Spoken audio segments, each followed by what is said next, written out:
అండి అందరికీ నమస్తే. Welcome back to our channel. ఈరోజు నేను బీరకాయ కర్రీని ఎప్పటిలా కాకుండా కొంచెం కొత్తగా అండ్ మరింత రుచిగా ఎలా చేయాలో చూపించబోతున్నానండి. చాలా అంటే చాలా రుచిగా ఉంటుంది బీరకాయ పాలకూర. ఇది చేయడం కోసం ముందుగానైతే ప్యాన్‌లోకి శనగపప్పు, మినపప్పు, జీలకర్ర, ఆవాలు అన్నీ సమానంగా తీసుకోవాలి. ఇవి వేగిన తర్వాత ఇందులోకి సన్నగా తరిగిన ఉల్లిపాయ ముక్కలు తీసుకొని ఇవి కాస్తంత ఫ్రై అవ్వాలి. ఇవి ఫ్రై అవుతుండగానే ఇందులోకి కచ్చపచ్చగా దంచిన వెల్లుల్లిని వేసుకోవాలి. ఇందులోనే పసుపు కూడా వేసుకోవాలి. పసుపు కూడా వేసుకొని అంతా బాగా కలిసేలాగా కలుపుకోండి. ఇందులో అల్లం వెల్లుల్లి పేస్ట్ కంటే వెల్లుల్లి ముద్ద చాలా బావుంటుందండి టేస్ట్. ఇవన్నీ వేగాక ఇందులోనే మనం ముందుగానే కట్ చేసి పెట్టుకున్న బీరకాయ ముక్కల్ని వేసుకోవాలి. బీరకాయ ముక్కల్ని కూడా వేసుకొని తాలింపంతా బీరకాయలకి బాగా పట్టేలాగా కలుపుకొని మూత పెట్టేసి ఆయిల్‌లో కాసేపు ఫ్రై చేసుకోండి. ఆయిల్‌లో కాసేపు వేగిన తర్వాత ఇందులోకి రుచికి సరిపడినంత ఉప్పు, 2 టీ స్పూన్ల కారాన్ని వేసుకొని అంతా బాగా కలిసేలాగా కలుపుకోవాలి. బీరకాయ నుంచి వాటర్ అనేది బాగా ఊరుతుందండి.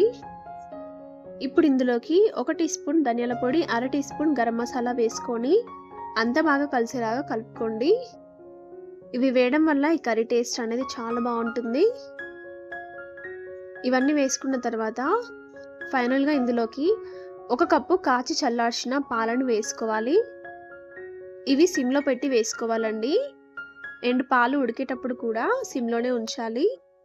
లేదా విరిగినట్టుగా అయిపోతాయన్నమాట.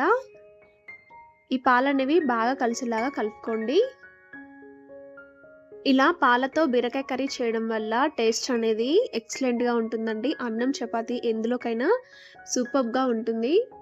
మూత పెట్టేసి 5 నిమిషాల పాటు ఉడికించుకుంటే టేస్టీ బీరకాయ పాలకూర రెడీ. చూడండి ఇలా చిక్కగా వచ్చేంత వరకు ఉడికించుకుంటే సరిపోతుంది. ఇది అన్నంలోకైనా చపాతీలోకైనా చాలా బావుంటుందండి. ఎప్పుడు ఒకేలా కాకుండా ఇలా డిఫరెంట్‌గా పాలతో బీరకాయ కర్రీని చేసి చూడండి. ఎప్పుడు ఇలానే చేస్తారు.